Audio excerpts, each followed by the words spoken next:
Hello friends, പത്രമാറ്റിൻ്റെ പുതിയ എപ്പിസോഡിലേക്ക് എല്ലാവർക്കും സ്വാഗതം. അപ്പോൾ ഈ ചാനൽ സബ്സ്ക്രൈബ് ചെയ്യാത്തവരുണ്ടോ ഒന്ന് സബ്സ്ക്രൈബ് ചെയ്യണേ. അങ്ങനെ നയനയും നവ്യയും ആകെ തെറ്റിപ്പിരിഞ്ഞ് നിൽക്കുന്ന ഒരവസ്ഥ തന്നെയാണ് കേട്ടോ. കാരണം അവർ തമ്മിൽ ആദ്യത്തെ ആ ഒരു സ്നേഹവും അടുപ്പമൊന്നും ഇപ്പോൾ ഇല്ല. ആ ഒരു സമയത്ത് നവ്യ ചിന്തിക്കുന്നുണ്ട്, അല്ല ഇവൾക്ക് ഇന്നെന്താ പറ്റിയത്? ആദർശേട്ടൻ്റെ കുഞ്ഞാണ് ചന്തമോൾ എന്നറിഞ്ഞിട്ട് പോലും അവൾക്കൊരു കുലുക്കവും ഇല്ലല്ലോ. അങ്ങനെ നയന മിണ്ടാതിരിക്കണമെങ്കിൽ ഇതിൻ്റെ പിന്നിൽ എന്തൊക്കെയോ കളികളുണ്ടല്ലോ. ഇനി എന്നിൽ നിന്നും ആരെങ്കിലും എന്തെങ്കിലുമൊക്കെ മറച്ചു വയ്ക്കുന്നുണ്ടോ? ഇവിടെ എന്തെങ്കിലും എന്നോട് അറിയാത്തതായിട്ട് എന്തെങ്കിലും സംഭവിച്ചിട്ടുണ്ടോ എന്നുള്ള ഇങ്ങനെ ചിന്തകളൊക്കെ നവ്യയുടെ മനസ്സിലേക്ക് ഇങ്ങനെ വരികയാണ്. കാരണം ആദർശിൻ്റെ കുഞ്ഞാണ് അത് ചന്തുമോള് എന്നുള്ളത് ഏകദേശം ഉറപ്പുണ്ടായിരുന്നെങ്കിലും ഞാൻ ഇങ്ങനെയൊന്നും ആയിരിക്കില്ല, നമ്മുടെ വീട്ടിലേക്ക് എപ്പോഴേ തിരിച്ചു പോയേനെ, അക്കാര്യം എനിക്ക് ഉറപ്പാണ് എന്നുള്ള രീതിയിലൊക്കെയാണ് നവ്യ നിൽക്കുന്നത്.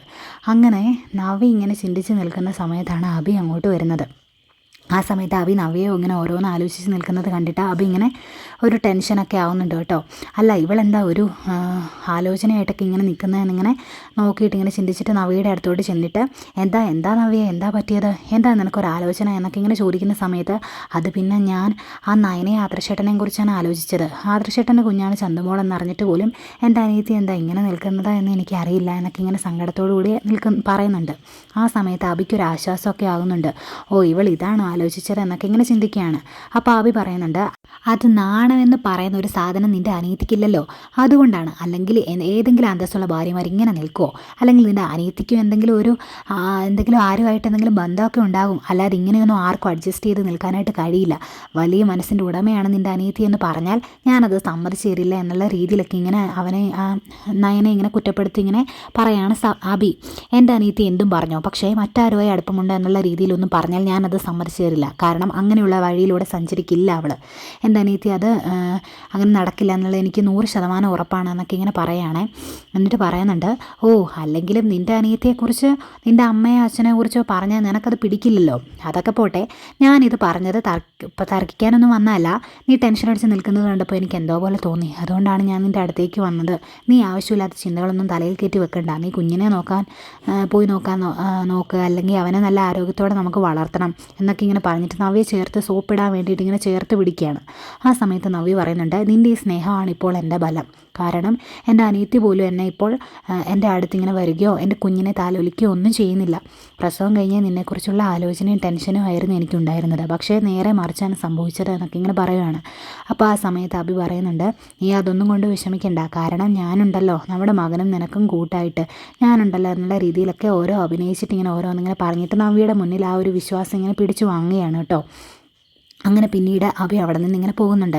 ആ സമയത്ത് നവ്യ ചിന്തിക്കുന്നുണ്ട്, എന്തായാലും ഇതിനെക്കുറിച്ചുള്ളൊരു തെളിവ് ആ നയനയുടെ മുറിയിലുണ്ടാകും എന്നുള്ളത് എനിക്ക് 100% ഉറപ്പാണ്. അല്ലെങ്കിൽ ഒരു തെളിവുമില്ലാതെ അവൾ ഇങ്ങനെ ആ കുഞ്ഞിനെ ഇങ്ങനെ സ്നേഹിക്കാനൊന്നും നിൽക്കത്തില്ല. എന്തൊക്കെയോ ഇവിടെ നടക്കുന്നുണ്ട് എന്നുള്ള രീതിയിലൊക്കെ ഇങ്ങനെ ചിന്തിക്കുകയാണ്. അങ്ങനെ നവ്യ പതുക്കെ നയനയുടെ അടുത്തോട്ട് ഇങ്ങനെ പോകുന്നുണ്ട്. ആ സമയത്ത് നയന ആ മുറിയിൽ തന്നെ ഇങ്ങനെ ഉണ്ടായിരുന്നേ. അങ്ങനെ നവ്യ നയനയുടെ അടുത്തോട്ട് വരുന്നുണ്ട്.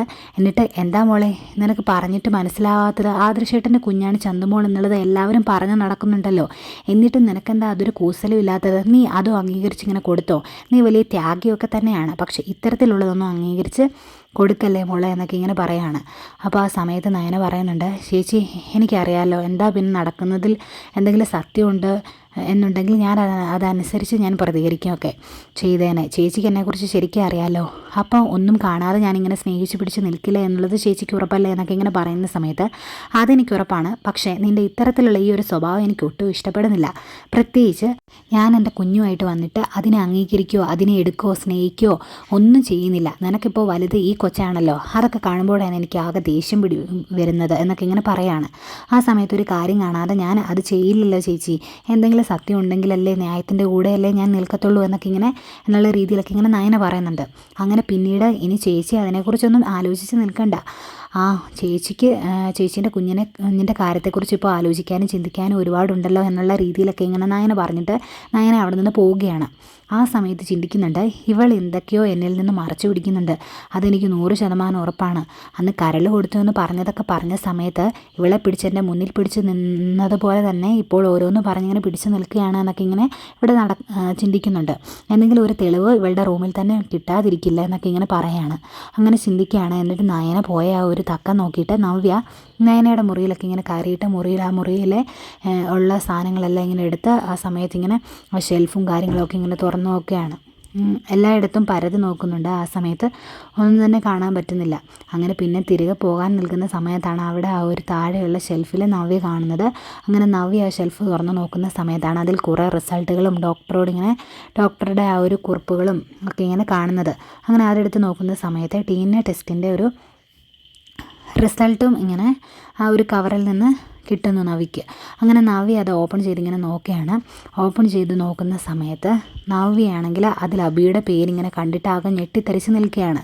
ഇതെന്താ അബിയുടെ പേര്, അതും DNA റിസൾട്ടിൽ എന്താ ഇങ്ങനെയൊക്കെ എന്നൊക്കെ ഇങ്ങനെ പറഞ്ഞിങ്ങനെ ഡീറ്റെയിൽ ആയിട്ട് നോക്കുന്ന സമയത്താണ് ചന്തുമോളുടെ അച്ഛൻ അബിയാണ് എന്നുള്ള ആ ഒരു റിസൾട്ട് അതിൽ നിന്ന് നവ്യ മനസ്സിലാക്കുന്നത്.